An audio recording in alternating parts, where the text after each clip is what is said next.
Good afternoon, everyone, and welcome to this local review body for the 16th of December 2024, our last meeting for this year. Before we move forward, may I do some introductions? I'm Councillor Bob Braun. I am the convener of the local review body, and I'm joined today by my two colleagues to my right, Bailey Claire McLaren, and to my left, Bailey Mike Williamson. We are all, by requirement, members of the Planning and Placemaking Committee. To my far right is Mrs. Leslie Tierney. She is a planning advisor to the LRB who has not been involved in any of the cases that we have before us until they move forward for appeal.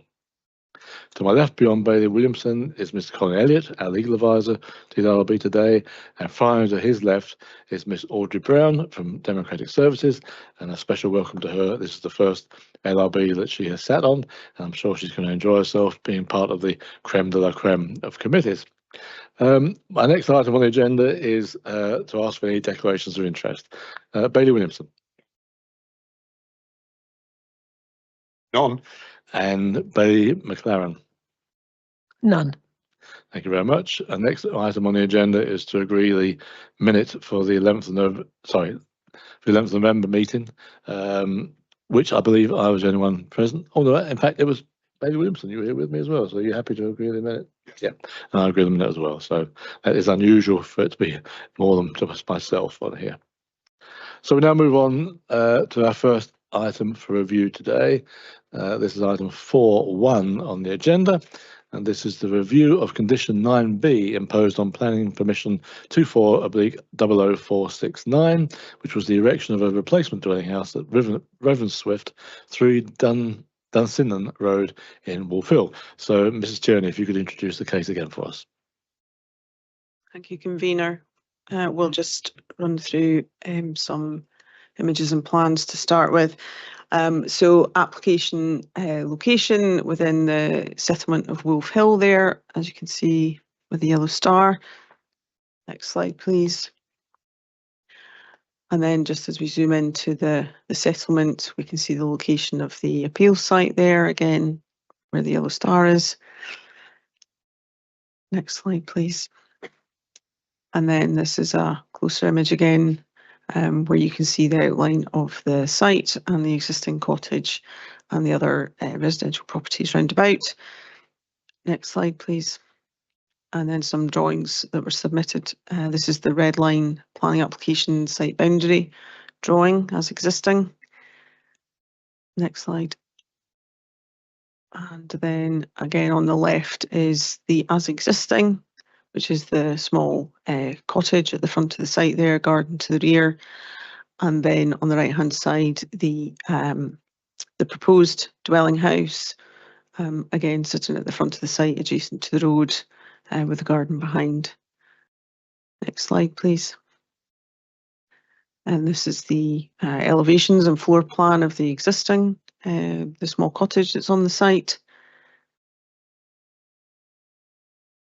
And then this is the proposal, the proposed new dwelling house that's been granted approval. So just for clarity, the image on the top there was the elevation, the front elevation as originally proposed.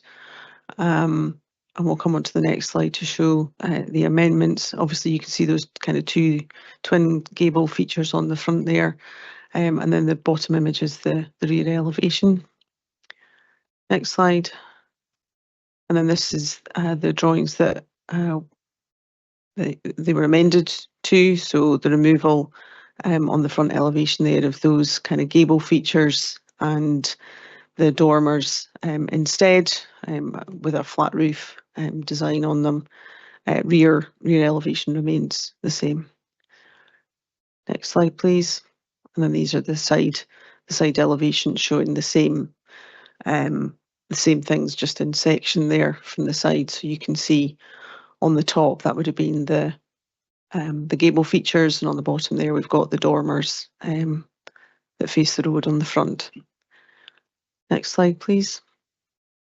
And then this is the proposed floor plans for the property. The image there on the left, you can probably also see the outline in red there of the existing cottage, and overlaid with the ground floor plan on the left and then the first floor plan on the right. You can obviously see it's set slightly back from the position of the existing house. And then some photographs. So this is the existing cottage on the site. And again, on the left there, the existing cottage looking in an easterly direction. And then the image on the right there looking back towards the site in a westerly direction. The cottage is behind that, the growth there that you can see. A couple of images of the rear garden of the property, quite a substantial rear garden that bounds onto an area of open space at the rear. And then this is taken from that area of open space at the back there. So where the yellow arrow is, that locates the application site. You probably can't quite make it out, but obviously because the existing cottage is single story, I think you can possibly just make out the roof of it. This is further along the road to the east, a couple of newer houses that have been built, single story. You can probably see a couple of garages there just set back separately towards the rear of the site. And then that's the same properties viewed from the area of open space at the back. So again, you can see the houses, and then the building there beside the fence is the garage building. And then just some other images of surrounding streets, just for some context. The nearest junction on the left-hand side, and then the road that leads up towards the south. And then these are just some images of some newer properties. The one on the left is quite near to the application site, quite a modern development. And then on the right-hand side, just further along to the east, some houses down there behind the fields. And then these are just a couple more examples of existing dwellings in Wolf Hill. So the one on the left there is obviously an original traditional property, probably within the original extension on the side as well, probably been converted. And then the one on the right there is further along in a more isolated position to the east, but does show a larger property, a larger, more modern property with an attached garage there on the side. This is the immediate neighbour to the appeal site. So as you can see, again, a more modern property with a large extension attached to the side of that house. Doesn't appear to be a garage, but it is obviously at the front of the site attached to the dwelling. And then this is the same property looking from the kind of main junction towards the east. And you can see the appeal site would be located where the yellow arrow is. And then these are referred to within the appellant's design statement, and I'll come on to that a bit more in the presentation, but the appeal site is noted there with the A, and then the immediately adjoining site there, B. One towards the far right hand side is C, which was the photograph of the modern property with the attached garage. A site to the rear there, and on the other side of the property with those two newer houses as well. So I think that's the last slide. Can we maybe just stay on that slide? Thanks. So yes, this appeal is returning to the LRB as a result of some information which was missing from the papers when it was last considered. Mainly a design and access statement. This includes further justification, comparisons and photographs as you've seen in the presentation. The appeal concerns the removal of condition 9B, which was part of the approval for the replacement house on the site. The existing dwelling is a small single-storey cottage which is proposed to replace with a two-storey house. Previous applications had been refused on design grounds. During the consideration of the application, some design changes were made to address some of the initial concerns. These included the removal of the dominant gable features on the front elevation and their replacement with flat roof dormers. Notwithstanding the changes which had been made, the planning service wanted the garage to be detached and set back and wanted the design of the dormers altered again to a more traditional style. So the wording of the condition 9B states that the proposed dormer design on the south elevation and the detached garage are not approved. Prior to the commencement of the development, hereby approved amended elevations, floor plans, roof plan and a block plan which show A, traditional dormers with pitched roofs, and B, a detached garage set back from the dwelling, shall be submitted to and approved in writing by the Council's Planning Authority, and the approved details shall thereafter be implemented in full, with the reason given being in order to ensure the development does not introduce an incongruous feature into the local area. So in terms of the assessment by the Planning Service, when they determined the replacement house application, several changes were made to improve the overall design. However, they considered there were two areas which still required addressing.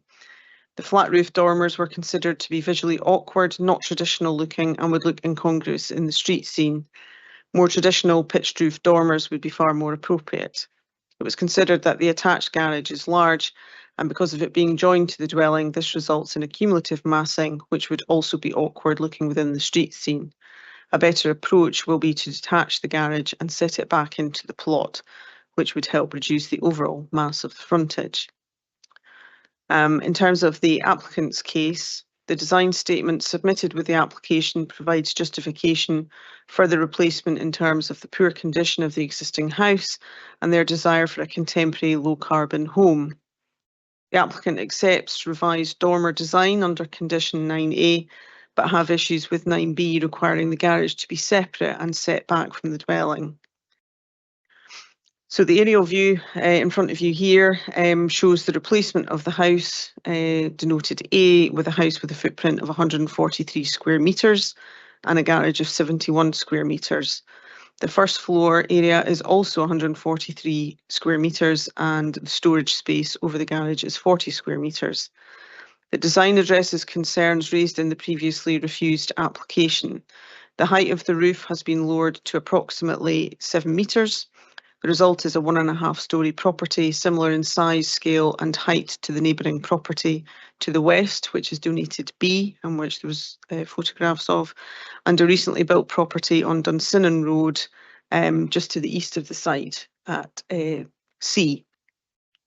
At ground floor level, the garage includes space for 2 cars, a storey area and a small toilet, and at first floor the proposal includes 3 bedrooms, shower rooms and storage above the garage. The addition of upstairs living space and integrated garage ensures future proofing for sustainable living and enhanced security for battery storage, electric vehicle and their charging points. There is ample room for non-garage parking and waste collection storage. The new house will be larger in scale, but including the integrated garage, it will be similar in size, scale and mass to neighbouring properties B and C and is not overdevelopment of the site. The house will be set back 1.7 metres from the existing building frontage to ensure that it will not dominate the street. Its alignment with the large neighbouring property B to the west will ensure homogeneity of the area.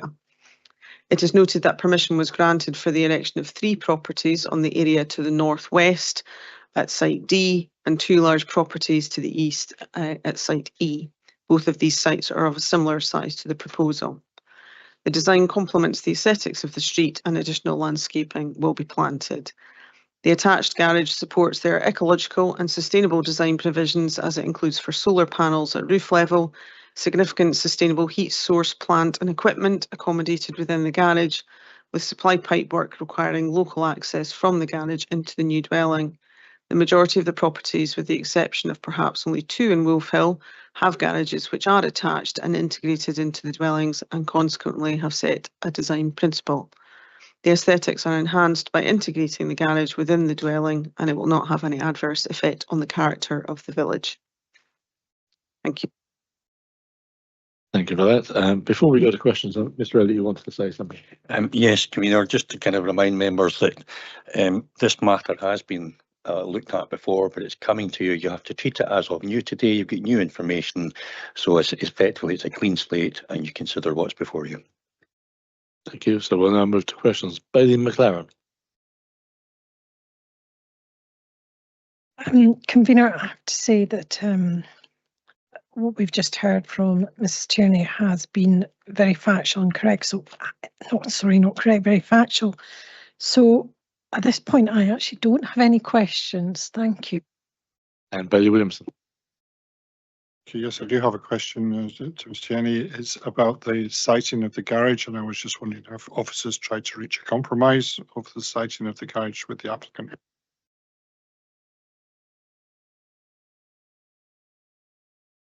Bailey Williamson, I'm not 100% sure whether that was the case. I would imagine that if that was a particular concern of the planning officer, there would have been some discussions. There have clearly been discussions ongoing, but I can't confirm for certain.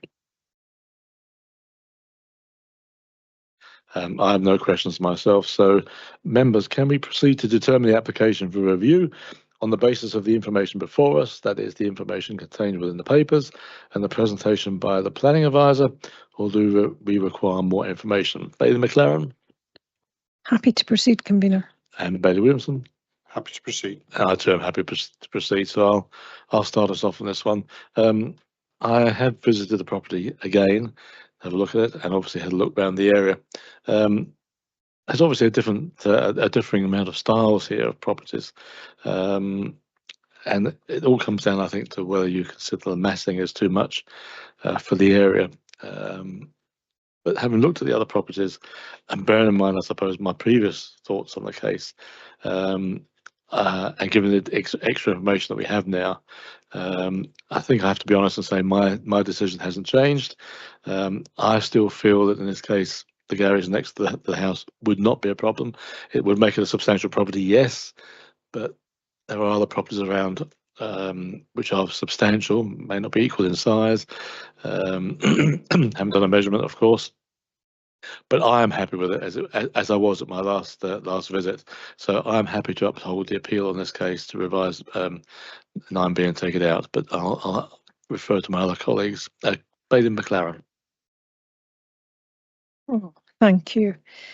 Well, I too am going to uphold my previous decision, which is not concurring with yours, Convener. I still see this to be massing. I have visited the site, and a double garage certainly would create a massing frontage at the front. You know, the streetscape, it would change the streetscape. I appreciate there are other properties with garages, but this is would create quite a substantial effect on the roadside. So I am upholding my decision to refuse. Bailey Williamson, it's all on your head. Thank you, Convener. Yes, I believe that, like Bailey McLaren, I believe the massing of this house maybe puts it slightly out of context with the other houses around it, and I agree with officers on this respect. I don't believe it respects the character of the area, so my decision is to refuse this application. That's read it. We have a majority decision on this one, 2-1. I'm not sure, does condition 9 have to be changed, or are you happy with it as it is? No, that's okay, Convener. That's a majority to refuse the review, so therefore the permission stays as it is. There's no change to condition 9, and that's obviously on the majority basis. That really down to the massing is not in keeping. Massing of the whole proposal is not in keeping with the area. Fine, thank you very much, members. So we'll now move on to item 4.2, which is the change of use and alterations to agricultural storage building to form a dwelling house, land 160 metres northeast of Logie Bray Farm, Craigie. And Mrs. Tierney, if you'd introduce again. Thank you, Convener. We'll just run through some slides information. So location of the appeal site there, just to the south of Craigie, or just on the edge of Craigie where the yellow star is, beside the Loch of Cluny. Next slide, please. And then as we zoom in on the property, the edge of the loch there, some of the surrounding development and the application site in the middle. And then as we zoom in again, we can see the building on the application site within the yellow circle. Then these are the plans that were submitted with the application. So the red line runs all the way from the public road up to the application site, which is outlined in red within that yellow circle. The areas of ground highlighted in blue is the other land in the ownership of the applicant.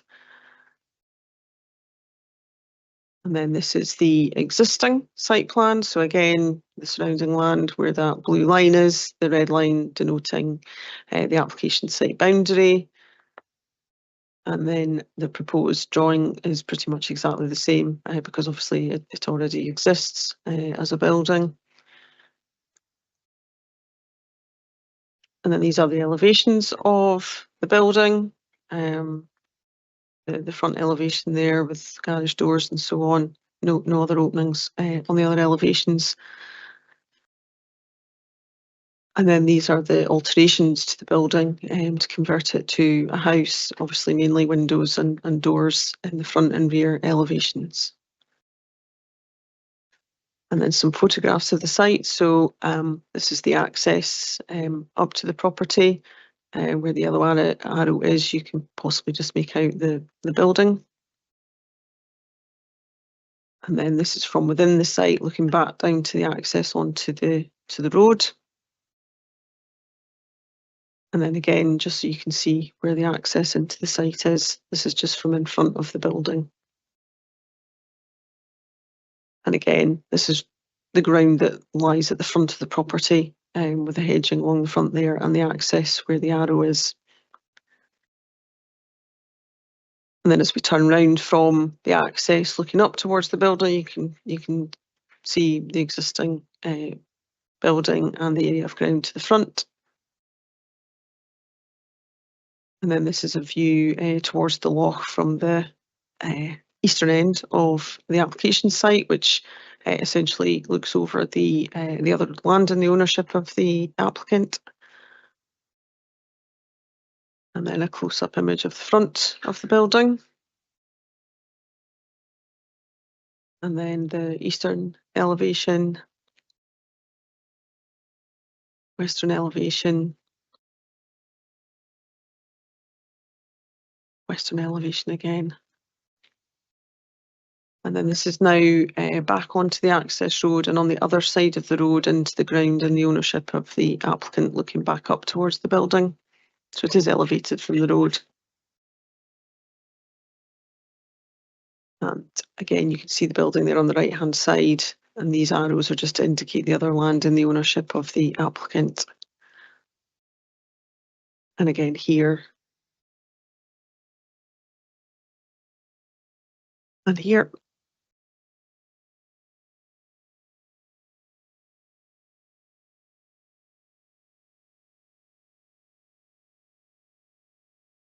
Might be worth just looking at this for background information. This is, you can just make it out, a treatment plant, part of the drainage system that's been installed at the site. As I say, it's a bit overgrown there, but you can see the top of the plant there just sticking out.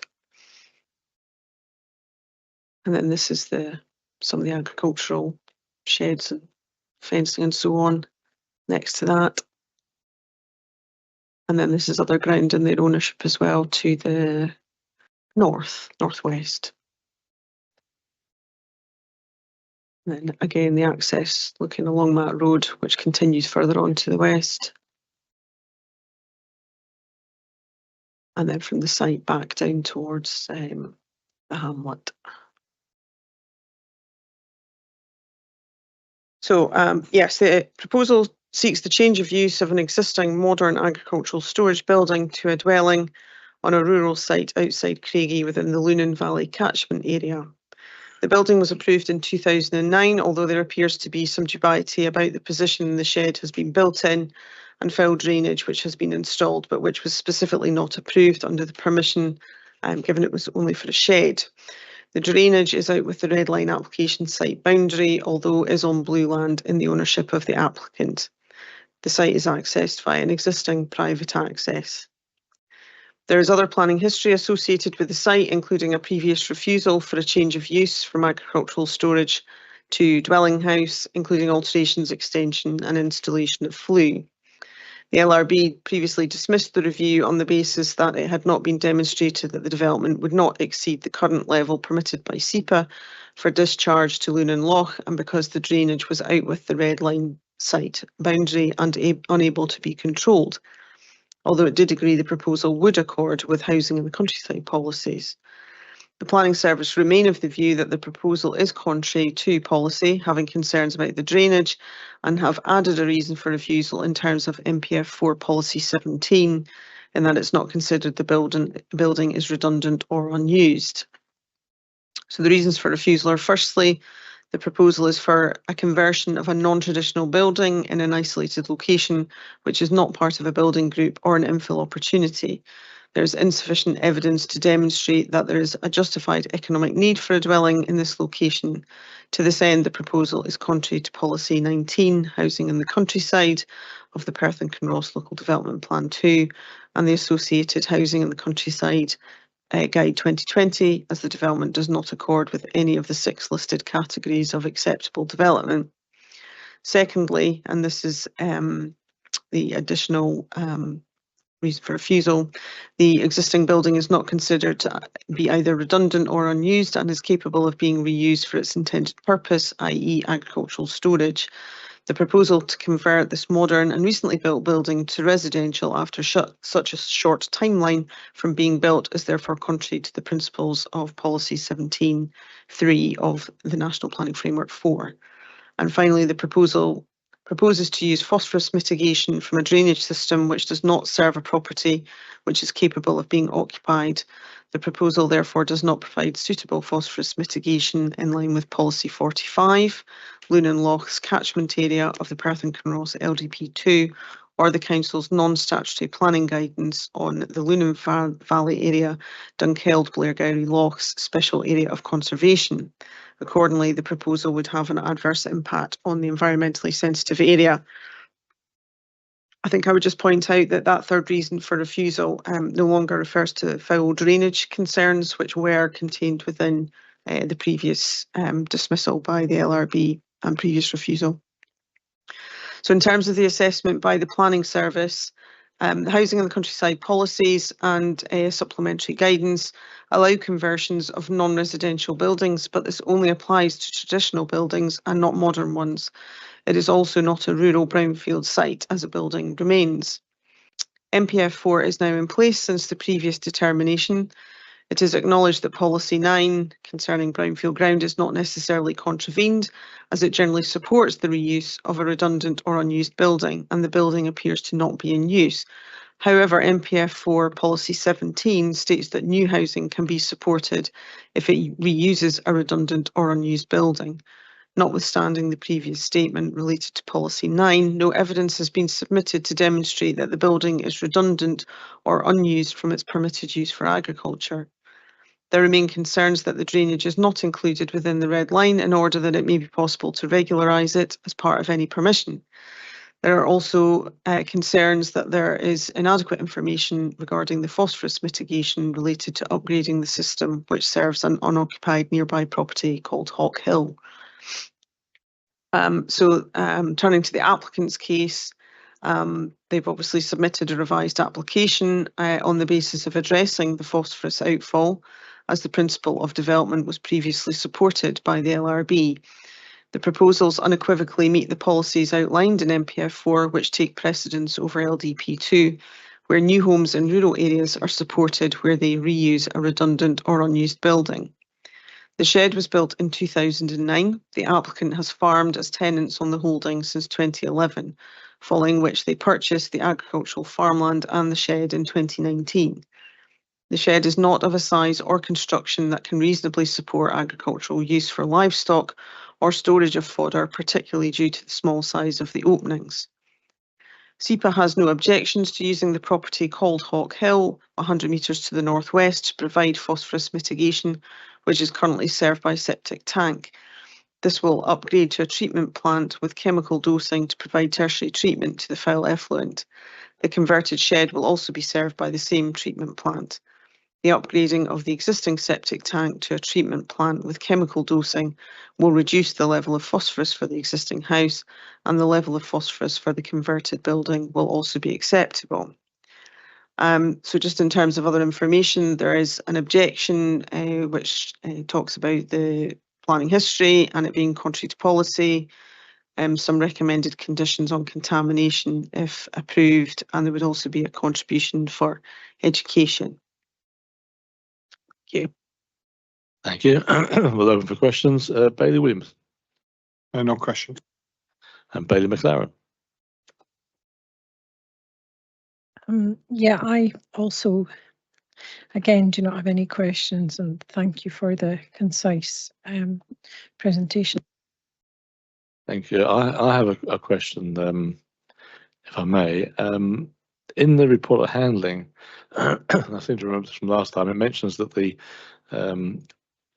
layout of the drainage from the existing agricultural property to what is, I think, Hawk Hill as the other property, there was no planning permission for that. Now, that was a while back. I think it goes back to 2009. So I'm just wondering, it's a technical question for either you or Mr. Elliott, is from a planning point of view, it's never been approved. Does it technically exist? Can we maybe go back to slide number 7, please?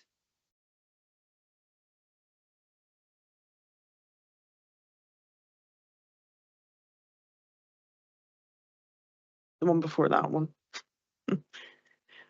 Okay, so I probably should have pointed this out. You can see on the other side of the road, so you've got the building, the red line, and you've got the access road, and then on the other side of the road there's like a dotted line, and it runs from the property down across onto that other land in their ownership. Now that is the drainage. Whatever that drainage is not massively clear because it has never been given any form of permission. Technically and procedurally, it needs permission. So that should either be as part of a red line or as part of a red line that would have gone with this application.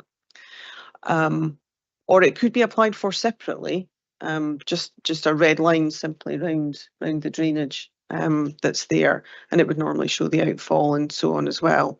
I'm not particularly sure exactly where the Hawk Hill property that they refer to is, but again, either as part of this development or its own merits, it should have some form of permission. There could be arguments about whether that drainage is lawful, depending on how long it's been there and so on. But I can't give you any more information on that. Just trying to, I suppose, fish out if it hasn't got the plan permission, irrespective of the time, and we don't know what it is. Technically, from our point of view here now, should we say it's not there, or should we take into account? It's a different one, I know, but I'm just wondering, technically, does it actually exist from a planning point of view? Yes, it does, and it's unauthorised because it doesn't have any permission. It should be regularised through the submission of a planning application, whatever that, whether that's part of this proposal or as in its own right as a separate application.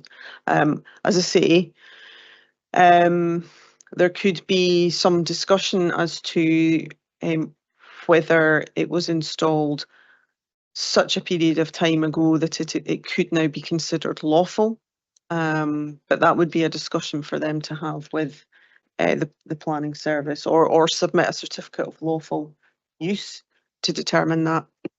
Thank you. And with that, I have no further questions. And so, members, can we proceed to determine the application for review on the basis of the information before us, that is, the information contained within the papers and the presentation by the planning advisor, or do we require more information?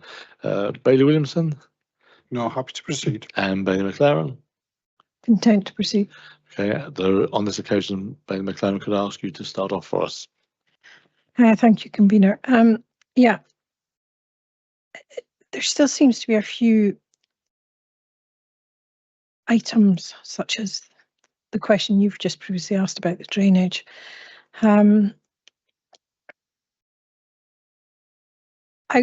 Questions that sit out with the red boundary of this property as well.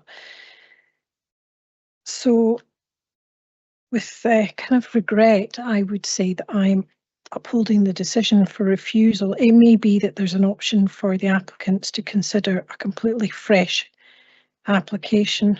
Maybe they can do this under permitted development. I'm unsure, but I think the information we have in front of us and have been given, there's still not a compelling enough evidence for me to overturn the refusal. Thank you. Bailey Williamson. Like Bailey McLaren, I don't believe there's a sufficient information or compelling information to turn over the application. So my view is to refuse. Thank you both. I think I'm going to have to concur with both of you on this occasion. I have some concerns about the phosphorus mitigation element of this. Obviously, the fact that the septic tank and mitigation procedures are all outside of the red line area, and I think that is still a problem. I think it's a matter that I would propose that the applicant should actually get this put into the red line area, so this problem no longer exists, and have the phosphorus mitigation checked when that is in place. Obviously need the necessary planning permission for that initially. So I'm going to concur with you both to refuse. The only matter I wanted to check with you both was the reasons. I think on the previous occasion we had determined that we were happy with the development based upon various elements that we weren't concerned about. The fact that we were happy with the fact that didn't conflict with the housing in the countryside, which is reasons for refusal 1 and 2. Going back to our original decision, would I assume would need to be deleted.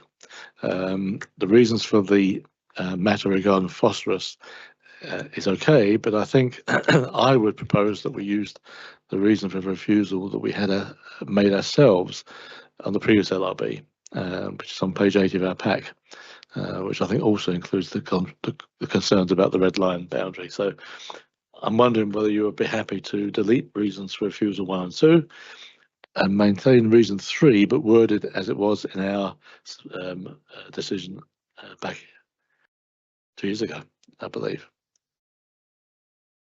Ben McLaren? Yes, Convener, I'm happy to agree with your proposal. Bailey Williamson? Yeah, I would endorse that. Yeah, happy to agree with your proposal. Fine. Okay, so Mr. Elliott, we have a unanimous decision to refuse.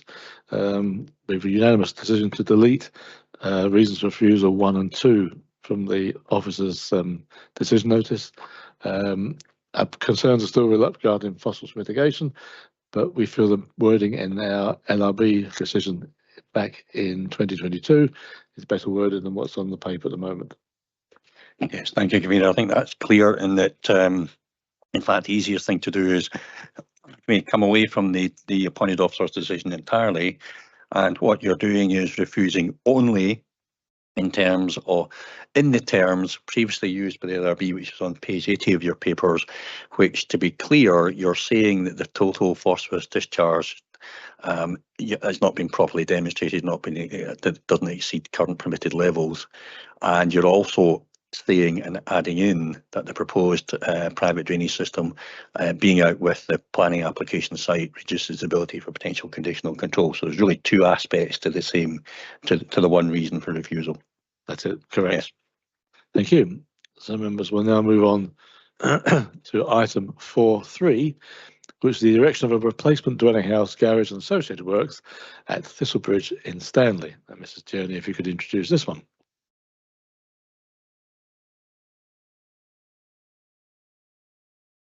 Thank you, Convener. Location of the appeal site just to the south of Stanley here, down beside the River Tay, where the yellow star is. And then zooming in on the application site, just immediately adjacent to the main road into Stanley, next to another house. And then the red line application site boundary as existing, which shows the existing dwelling house adjacent to the road there.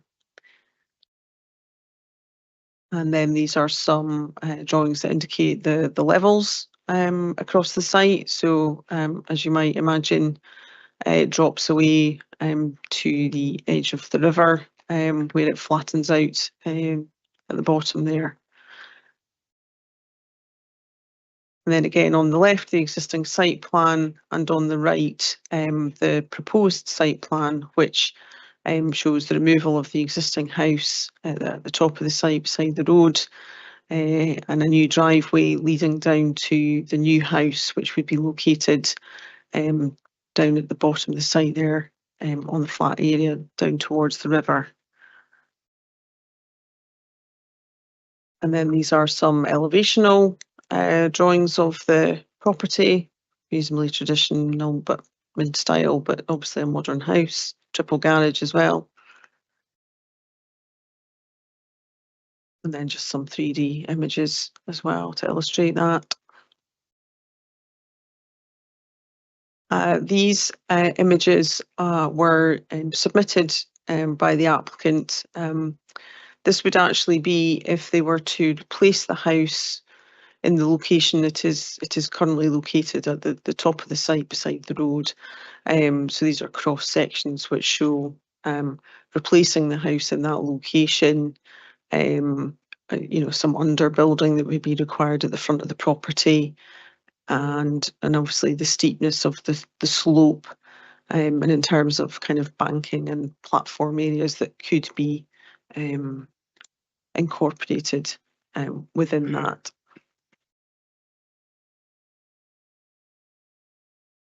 So some photographs. This is the existing house where the yellow arrow is. As I say, there's a reasonably new house next door already. Again, this is the property. So this is from the main side of the main road, looking north towards Stanley. And then again, looking in the opposite direction. And then this is a close-up of the existing access into that house that you can just see behind the fence there. And again, from this side of the road, looking in the opposite direction from that access point. And this is just some images of the house as existing. And given the existing house would be demolished and there's a new access to take you down to the new house, that arrow just indicates where the road would go along, basically parallel with the road before it would drop down to the house. There's the front elevation that faces the river. And again, the front of the property there. And as you can see, the steepness of the bank there that goes down towards the river, and the location of the house shown where the yellow arrow is at the bottom there. And again, just another view there which shows you the general environs round about the house that's part of the curtilage of the property. And again, just looking straight from the house down towards the river where the house would be located. And then this is just looking back up towards the access to the main road. So the proposal is to replace an existing dwelling which sits near the main road with a new dwelling, but in a different location within the wider site and curtilage of the dwelling house and in the ownership of the applicant. The replacement house would be around 60 metres to the northeast onto a flat area of land much further away from the road and at a much lower level than the existing dwelling down towards the banks of the River Tay. The wider site is very overgrown. Due to the difference in level from the current house to the proposed house, the new access requires significant engineering. This access has been amended slightly from a previous refusal.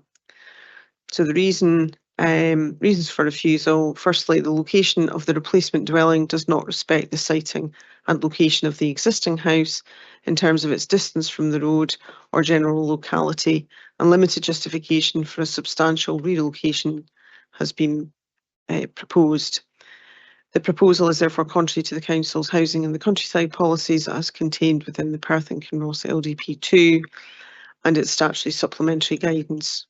Both these seek to ensure that the replacement houses respect the location and siting of the existing dwelling, unless there is proven justification why another location would create a better landscape fit. And secondly, the proposal is not explicitly supported by policies contained within the Perth and Kinross LDP2. The proposal is contrary to Policy 9B, brownfield, vacant and derelict land and empty buildings of MPF 4, which only supports new development on greenfield land where it is supported by relevant LDP policies. So in terms of the assessment by the Planning Service, a previous application was refused for the same reasons, along with an additional reason related to the impact of the access upon wildlife and biodiversity. Policy 17 of MPF 4 states that in principle a replacement house is acceptable, and the Planning Service agree that, especially given the substandard nature of the existing dwelling, that a replacement is acceptable. However, the location of the new house 60 metres away to obtain a better siting and environment for future occupiers, and perhaps to make the rebuild easier, is not considered to be within the spirit of the policy. Policy 9 of MPF 4 supports new residential development on greenfield areas, provided that the proposal accords with the relevant LDP policies, which in this case is the housing and the countryside policies and those related to placemaking. The housing and the countryside policies in the LDP2 and the supplementary guidance offer support for proposals for the replacement of dwellings subject to a number of criteria. And the first is accepted insofar as the existing dwelling is not of any quality. However, the second principal criteria, the location of the replacement, is a concern. The siting of the new house should be similar to that of the existing building in terms of orientation and distance from the road, unless individual site conditions suggest that another position would create a better landscape fit. The justification suggests that the slopes to the rear or east of the site limit the ability for a replacement to either be on the same site as the existing or close to it, and that the only reasonable location is at the foot of the hill where the land is flatter. There is no doubt about the sloping nature of the land to the east. However, there is a level of usable ground where the existing dwelling is located, and there could be options for a terraced or engineered extended garden. An estimate of the cost of such work has been provided, along with indicative cross sections. Simply moving an existing house from a location which is perhaps not desirable, as opposed to being unworkable or unacceptable, is not within the spirit of policy, and to this end it's considered contrary to the plan. And the amendment to the internal access from the previously refused application does not alter this view. So turning to the applicant's case, the site is currently occupied by an existing bungalow erected in the early 1950s. The entire red line site boundary forms the approved curtilage for the house. The site for the replacement house is therefore not on a greenfield site, as it already constitutes part of the existing domestic curtilage. The bungalow is of a poor construction, quality and design. The additional supporting information further justifies why the alternative site would create a better landscape fit, including in terms of ecology and topography. The offer to meet the officer at the site to discuss any outstanding concerns was not responded to. The siting of the replacement house on the existing footprint would require significant engineering works and platforming. The cost of this is prohibitive in terms of the impact of creating tiers and retaining walls, which are also not design features in keeping with the character of the area. The replacement house on a more level and usable part of the existing curtilage better respects the landscape and visual setting. The supplementary guidance states that the siting of the new house should be similar to that of the existing in terms of orientation and distance from the road, unless individual site conditions suggest another would create a better landscape fit. It also notes that non-traditional, poor quality or designed houses can have a negative effect on the countryside, and allowing replacements in some cases can have a positive impact. And with regard to the second reason for refusal, the site is not considered to be greenfield as it forms part of the curtilage of the house. And in terms of other matters, there's no objections to the proposal, and there's some suggested conditions in terms of roads and contamination if approved. Thank you.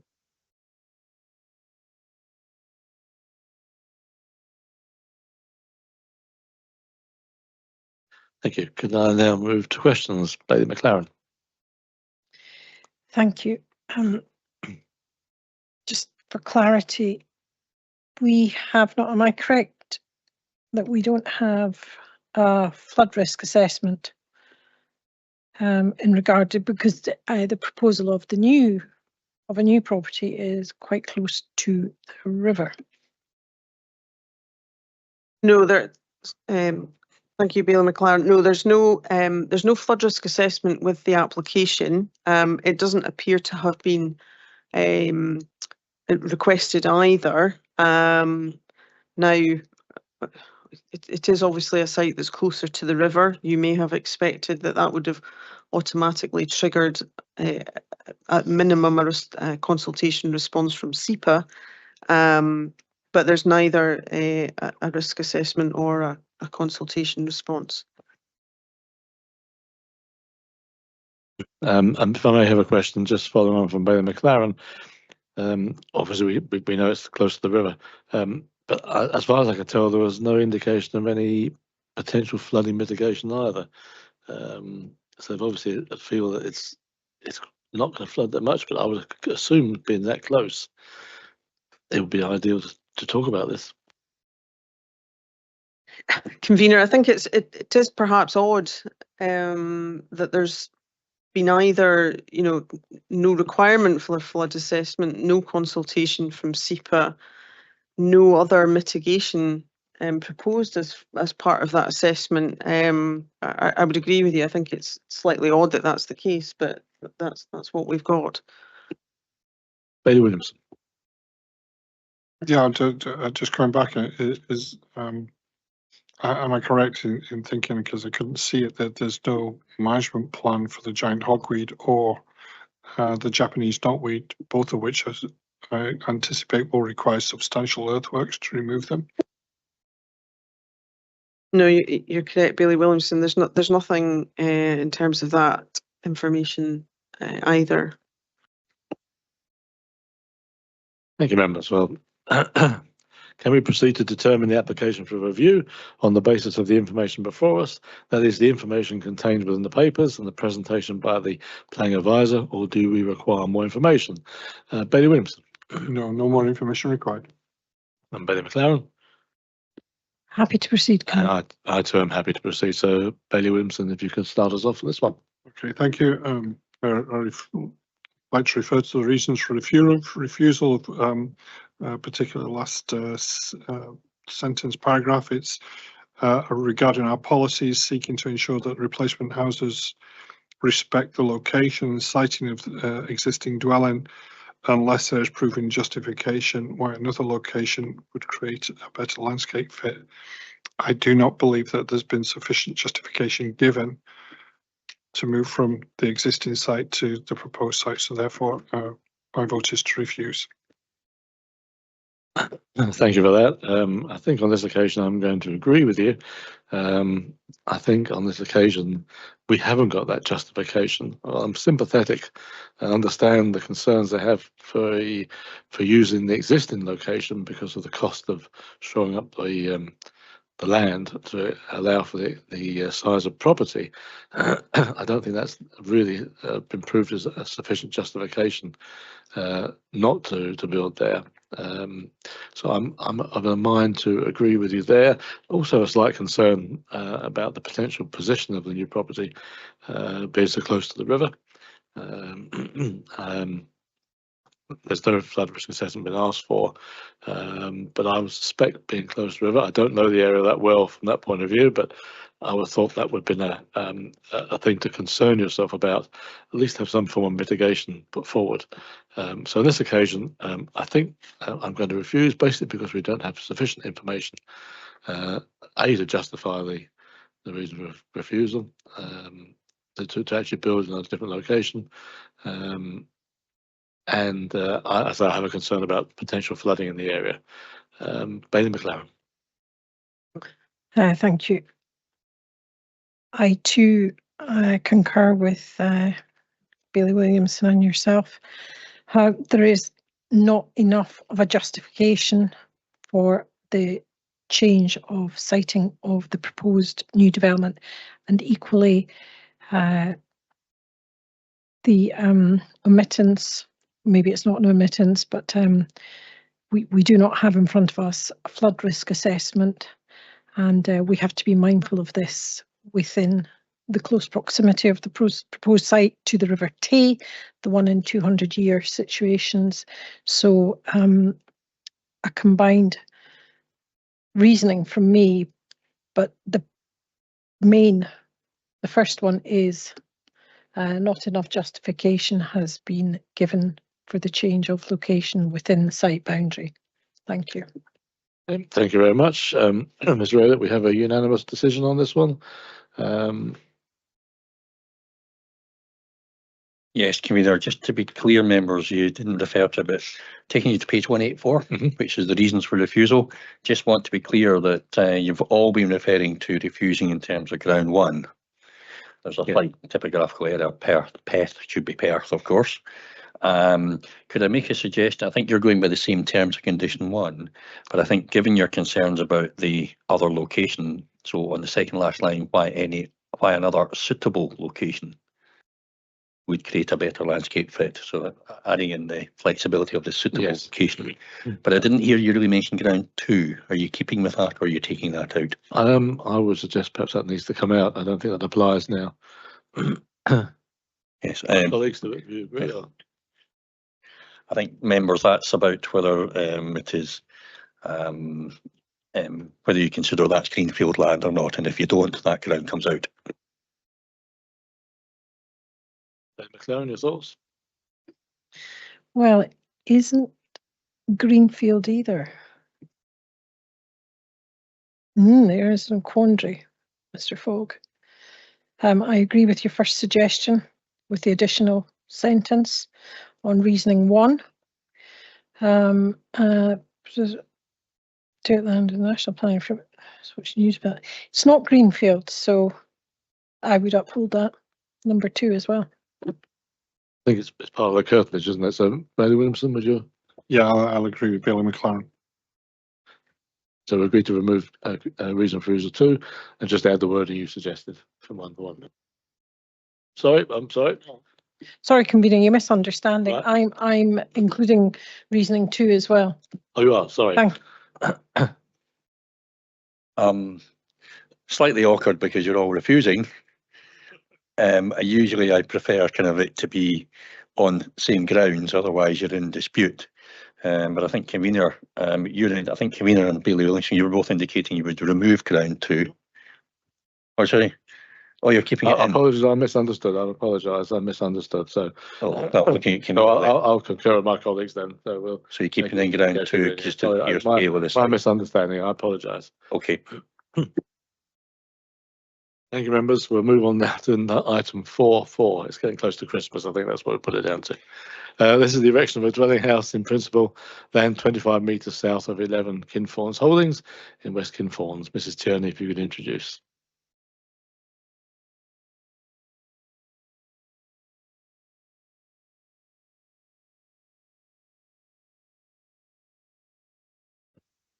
So start with just some images here. So aerial image there, location of Kinfauns obviously, and the application site where the yellow star is.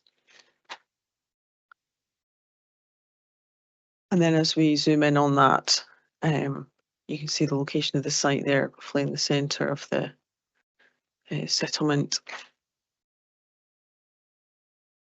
And then as we zoom in again, within the circle there, that's the application site. house at the top part, very much the top part of the site there. Road and railway line and river to the bottom. Existing access up to the existing house and a large front garden. Then some drawings that came along with the application. So within the black circle, the red line, the small red line around the application site, the blue line showing the other land and their ownership. And then zooming in on the application site again, denoted with the red line, and the other land shown in blue, which goes around the existing house as well. And then zooming in there, so the red line and the indicative position of a new dwelling house shown within that site, with the existing house to the top side there. And then just looking a bit more closely, existing access up to the existing dwelling house, the red line basically taking the front garden area there to create the position for the new house. A couple of houses either side. This is a drawing that's been included within the applicant's papers. So again, you can see the red line application site and the indicative position of the house shown within that. The existing house shown in the blue at the back there. You can probably see 3 blue arrows. That's to show the orientation, if you like, of the dwelling house in that direction, rather than what would be the majority of the orientation of a lot of the properties there.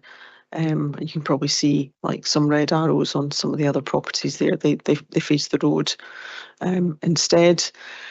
Grey areas are previous planning approvals elsewhere in the settlement that have been referred to within the appellant's submission.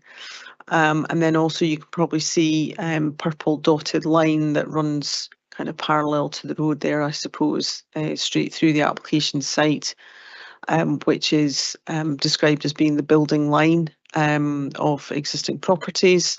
So I think you can probably see that in front of that line closest to the road, there's no development contained within that. And that goes for the appeal site as well, where the indicative position of the house is behind that building line. And then some photographs. So from the other side of the road, looking towards the application site with the dwelling house in the distance there, an existing garage, the garden area at the front there where the yellow arrow is the application site, and you can see hedging down mutual boundaries, the existing access, and the dyke wall that runs along the road, Canoe Hill there in the background. Then just looking a bit more closely from the same side of the road into the area of garden where the house is proposed. And then just coming into the driveway, moving up towards the existing dwelling house and garage with the garden area to the front. And then this is looking from the house back down towards the main road and the railway line and the river across that large garden area at the front. This is just for information, really. This is at the rear of the property, looking towards the main road, the A90, and that land that's also in the ownership of the applicant. And then this is looking from that land back towards the house and the garage, with the application site beyond that. And then this is one of the neighbouring areas of ground where permission has been granted for 2 dwellings. And then again back to the road, just to give you some context of the wider environment, although I'm sure you're all aware of what's round about, but application site there with the yellow arrow and the road that continues to the east. And then this is further along the road, looking back from the neighbouring property to the east into the application site where the house would be located behind the mutual boundary. And then this is from the east looking back towards the application site. So again, that kind of dyke wall, a garden area and a dwelling house, albeit much closer to the road than the application site. Next slide. And then again, even further to the east, accesses to existing properties which are quite close to the road. And then from the same position, looking in the opposite direction, again back towards the east. And the same again. And then this is moving back towards the application site where, again, some garden areas, some tandem development and past that the fence there that you can see. And again,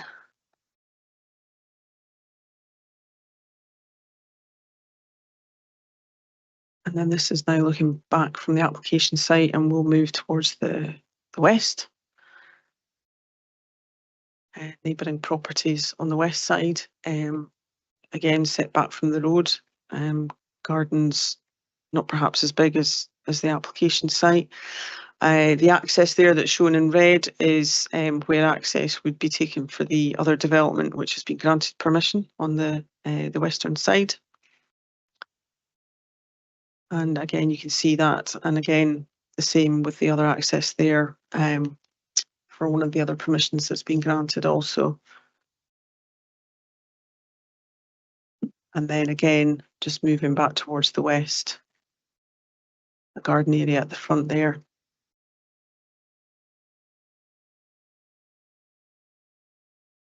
And again, moving further west.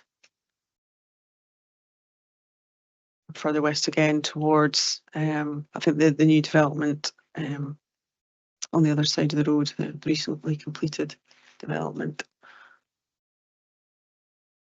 Okay.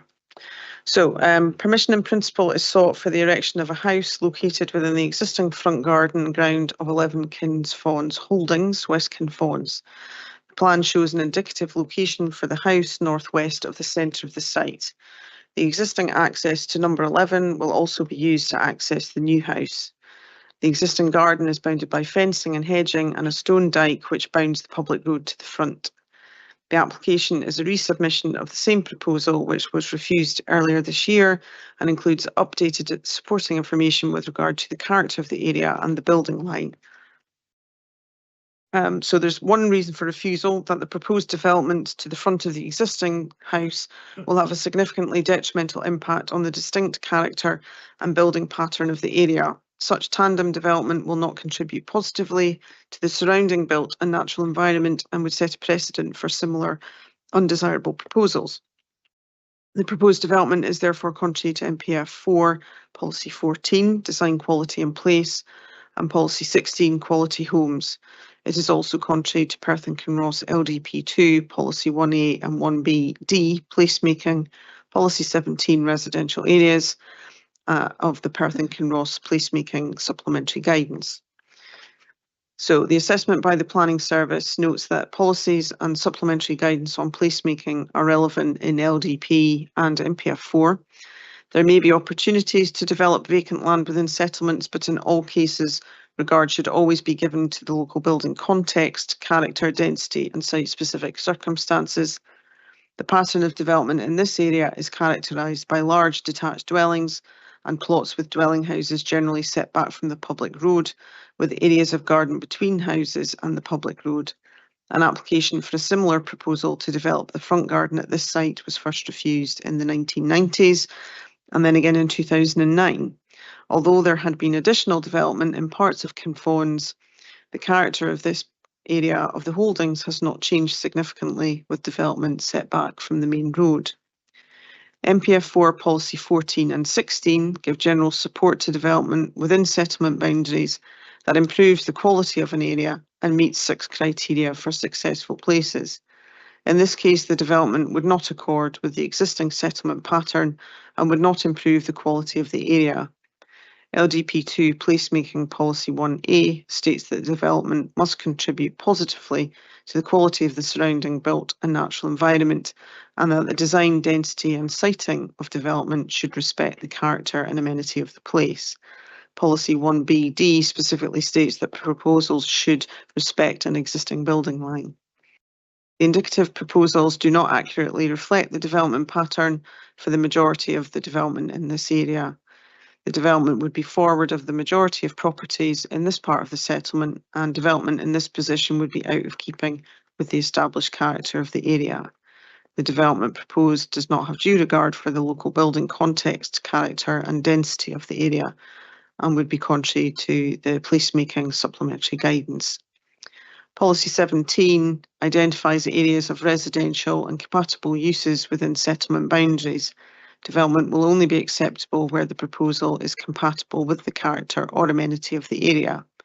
Criterion A supports infill development at a density which represents the most efficient use of the site while respecting its environment. In this case, it's considered that development within the front garden would not respect the environs of this part of Kinfauns Holdings and would set an undesirable precedent.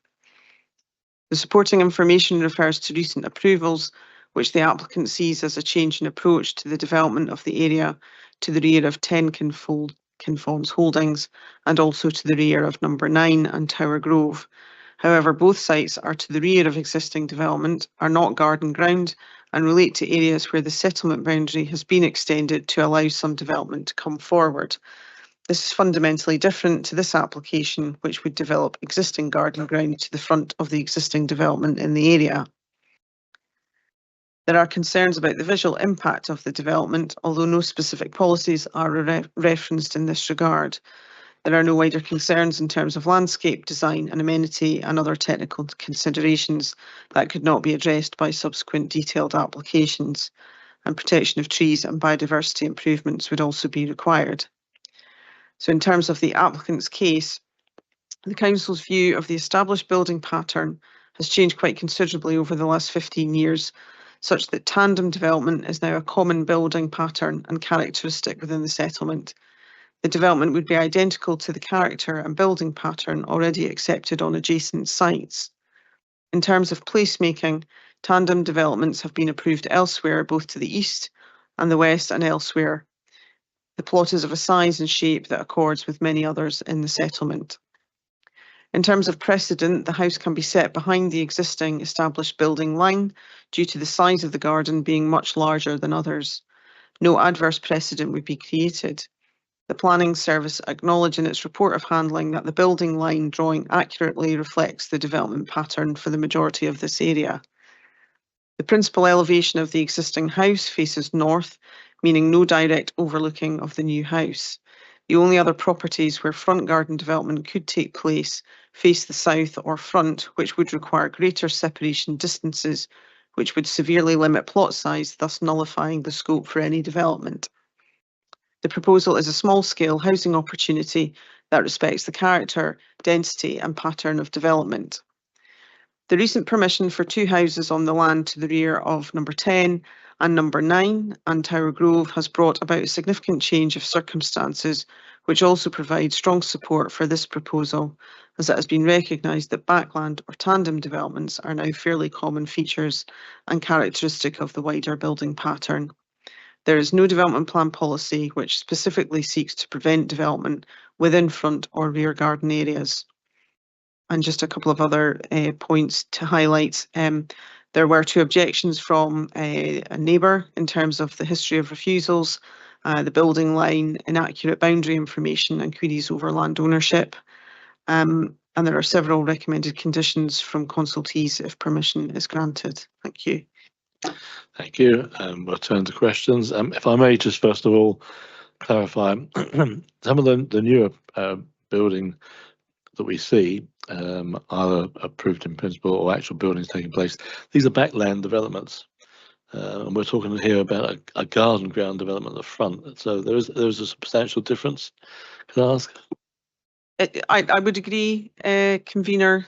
The other permissions that have been granted are all to the rear of existing properties rather than the front.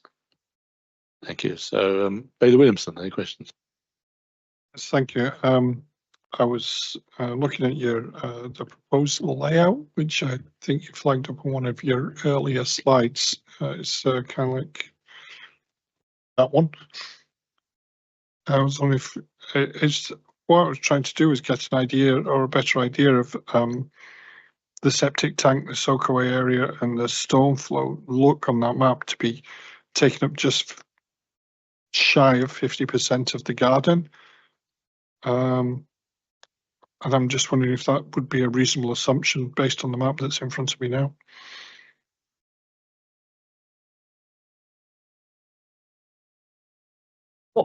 What's the specific? I'm trying. Sorry, just I'm trying to get an idea of, well, if those three areas, the septic tank, storm overflow, and soakaway area, are taking shy of, it looks like roughly 50% of the garden space, then that is leaving what's left for the house. So whilst we're saying that it's a large garden, if 50% of it's already gone before we've even started on soakaways and storm drains, etc. I'm just trying to get a feel for how. Yeah, Bailey Williamson. I mean, obviously, it's an application in principle. So the indicative house position is, it is indicative. And if you were minded to uphold the appeal and grant permission, you would be able to condition that the position of any house would be behind that building line. In terms of, the access, the driveway, the wider garden area, it's not a sufficiently detailed plan because it is only in principle. So we just have an indicative house position and the driveway. I mean, obviously, the septic tank and the soakaway area, we still need to make sure that that's acceptable in terms of a planning application in principle. But I think we can see that. I don't think it's necessarily 50% of the garden area because there's still a substantial area of ground roundabouts that would be classed as garden, whether it's at the rear of the property or the front of the property. And obviously, any further matters specified in conditions application in terms of any formal design would look at the footprint and the size and the specific location and so on. So does that help? Yeah, thank you. Bailey McLaren.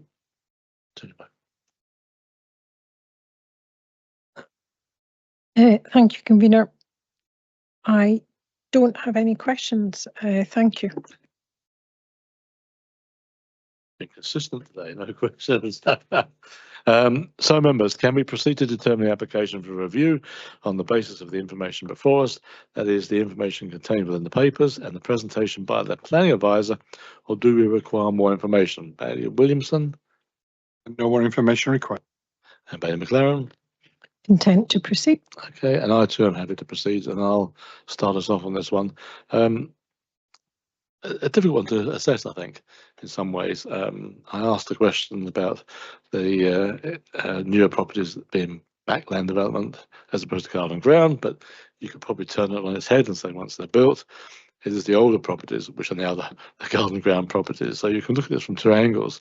I think it's a difficult one to assess. I visited the site myself.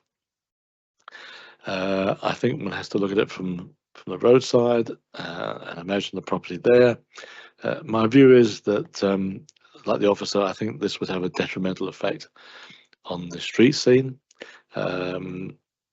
I think it would overbalance the property, and as well that there's a property in front of the existing property, it would, I think, although I can accept the argument from the agent that it would fit within the building line, I just feel it would be detrimental to the site itself by the existence of that property so far forward in an area where these properties exist. So my thoughts are to concur with the officer on this one for the reasons for refusal.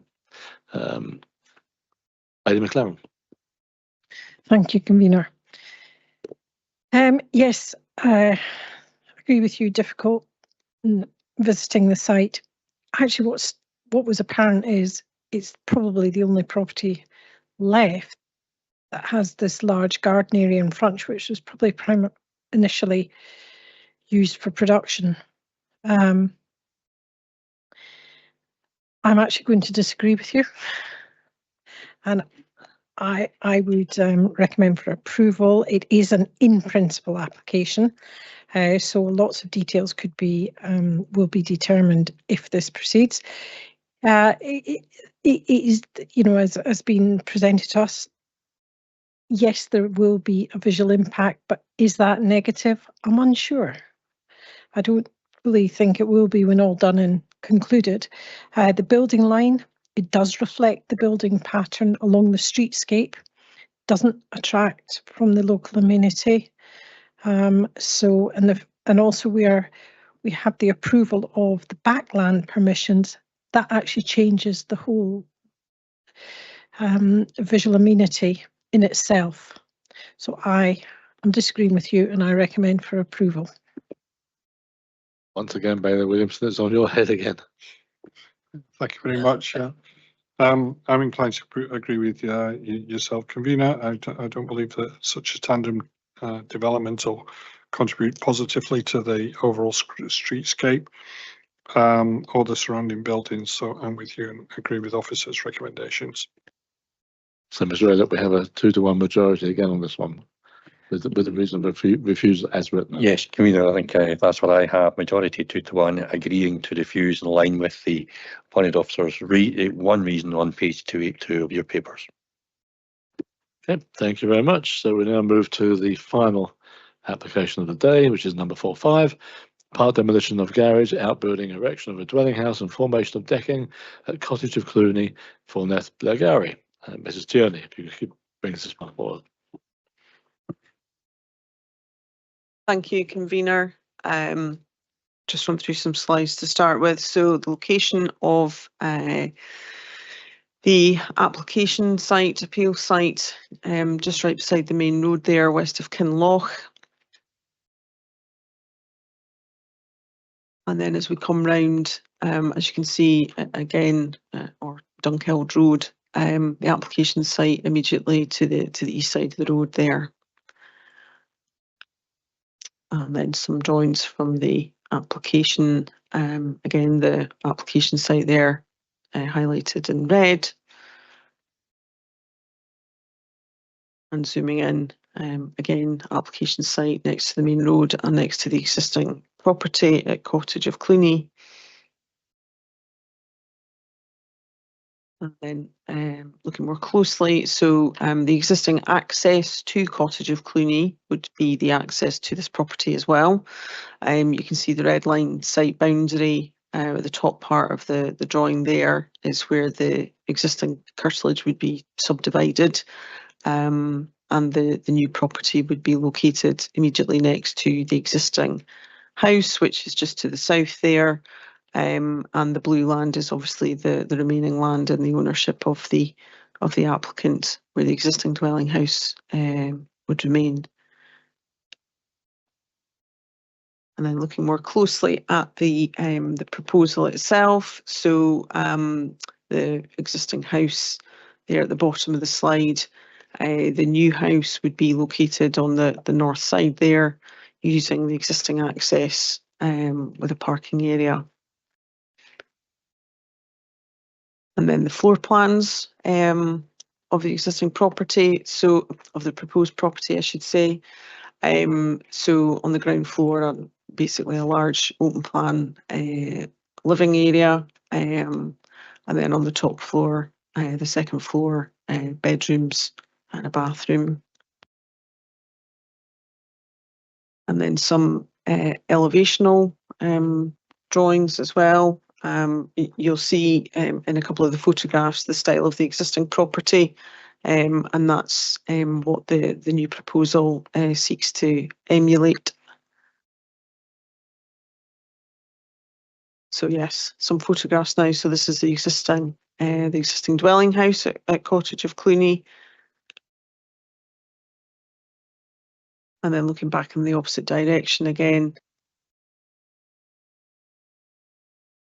And then this is the existing access, the existing vehicular access into the existing house, which would also be the access for the new property as well. So the arrow indicates the location of where the new house would be located, immediately adjacent to the existing. This is a view of the front side elevation of the existing house. And then as we come round towards the back of the property, the walls of the outbuilding that was attached to the property, which is existed until quite recently. And there's a photograph of that I'll show you shortly, but obviously you can see it's no longer in place. My understanding is it was structurally unstable and had to be removed. And then this is, as you move towards the back of the site, towards the garden area, looking back towards the road and the house, and obviously the walls of the existing, the former building, where the new house would be located. And then again, just looking at the side of the house there towards the old walls, where the new house would be. Just a close-up of that.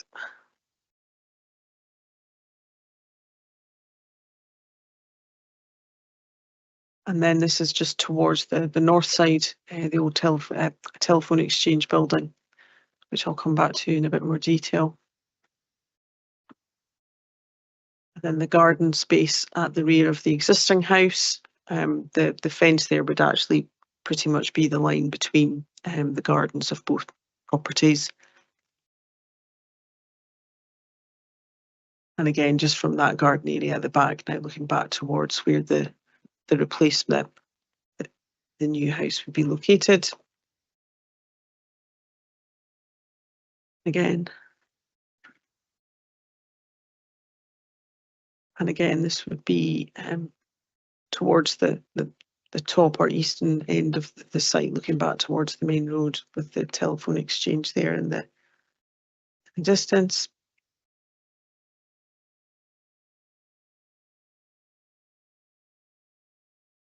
Then looking back towards the access into the site. And then a couple of images from the appellant's information. As you can see on the left there, that was the building that existed previously that's now been demolished. And as you can see, just another image of the existing house on the right.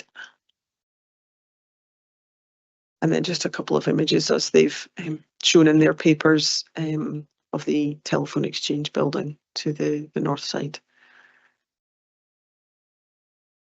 So the application proposes the formation of a dwelling house adjacent to the existing dwelling at Cottage of Cluny.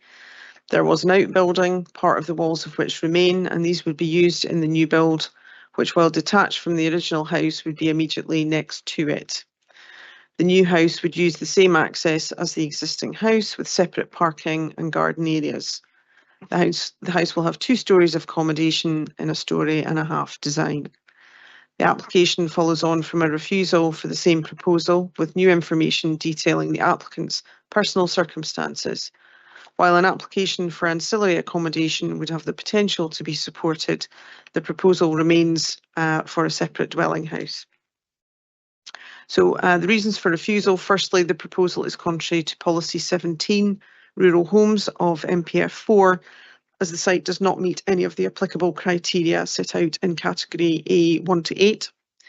Secondly, the proposal is contrary to Policy 19 of the Perth and Kinross LDP 2 and the associated housing in the countryside supplementary guidance, as it does not meet any of the criteria within the categories 1, building groups, 2, infill sites, 3, new houses in the open countryside, 4, renovation or replacement of houses, 5, conversion or replacement of redundant non-domestic buildings, and 6, development on rural brownfield land.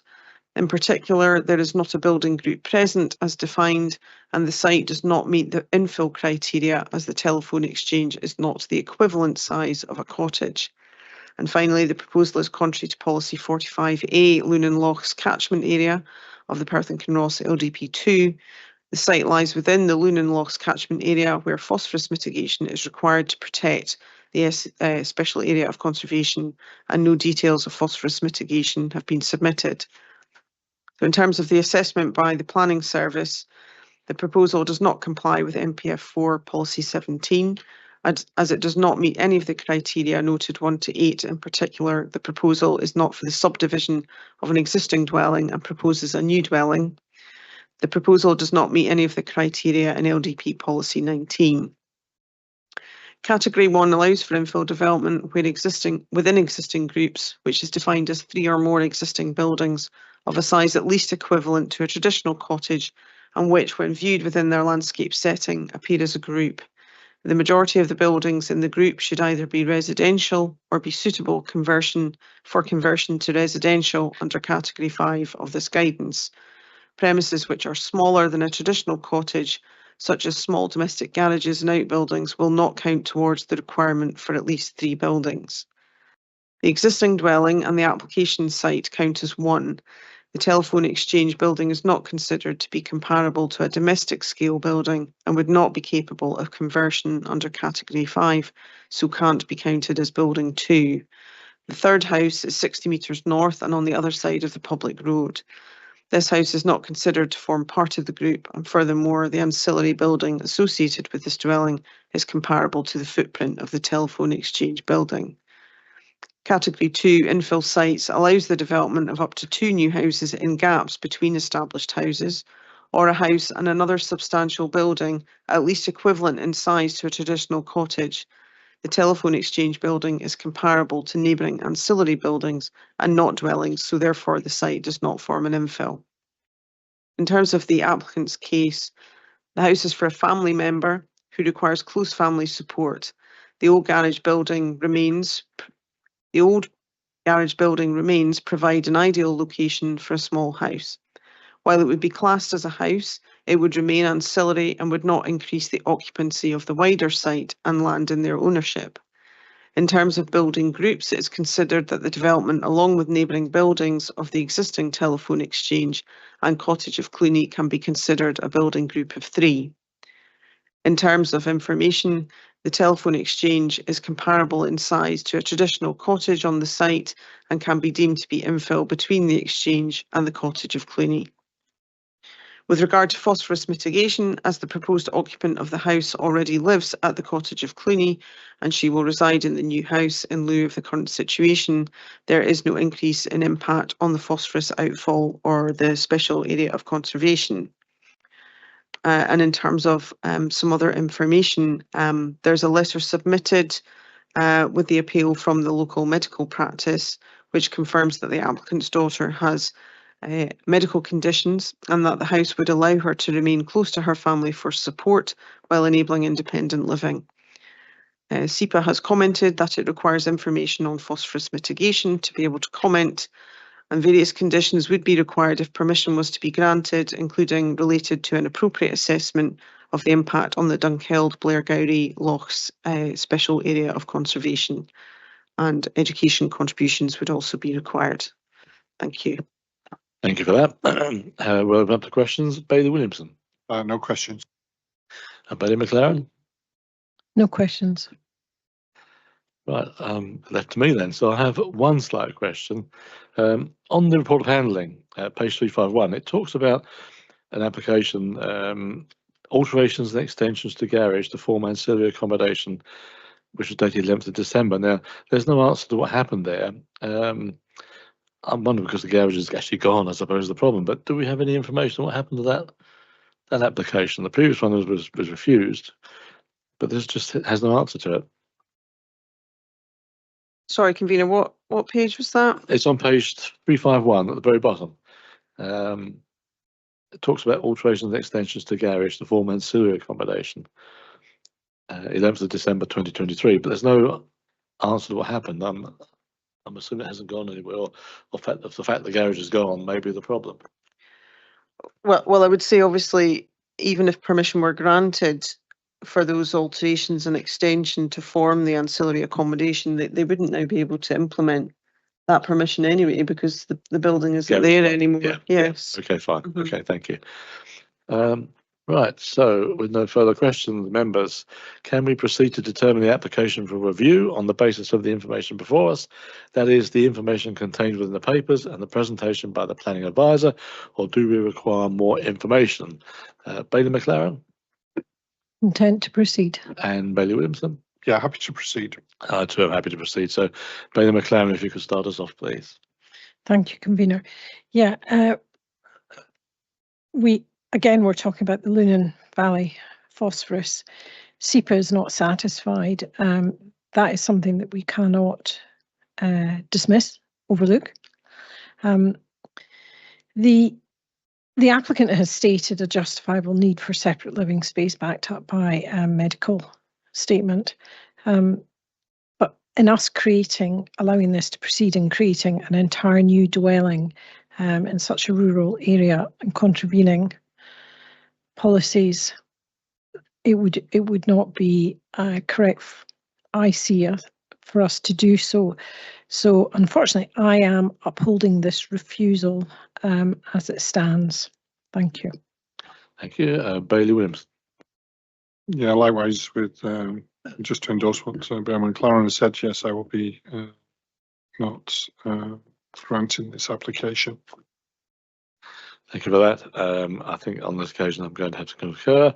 According to the report of handling, it does mention that this is very similar to a previous application that's refused, apart from the fact that we now have additional information from the applicant. Much of that is personal information, which of course, whilst we sympathise, is not part of planning.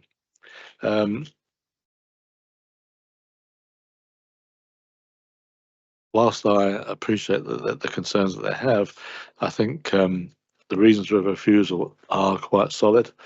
We've talked about the telephone exchange, and I think in reality we cannot count that as a building group, as part of a building group, nor can we argue the point that the area that we propose to build on is an infill site between the house and a telephone exchange.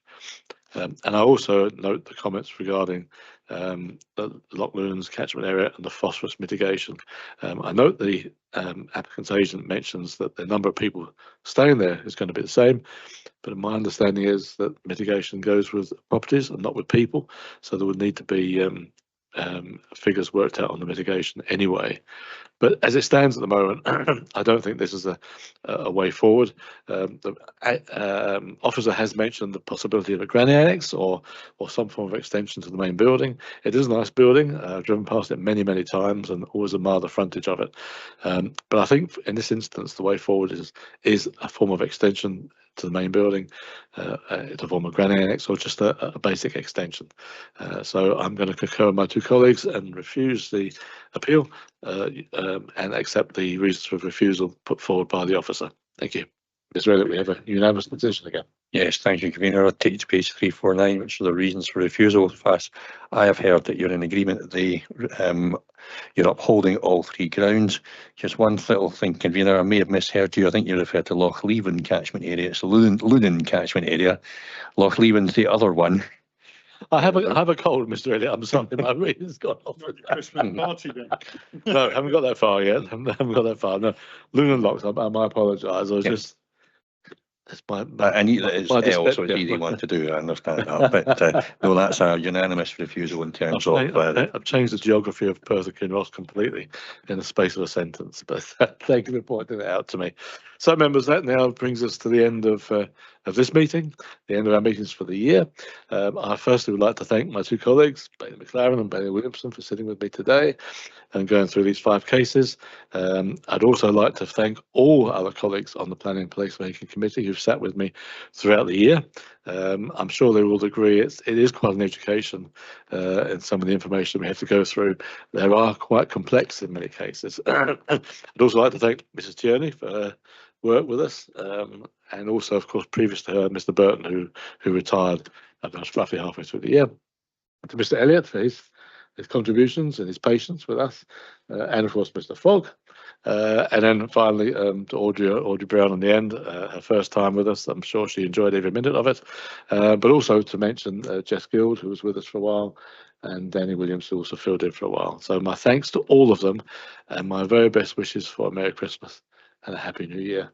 And we start again in January. Thank you very much, everyone.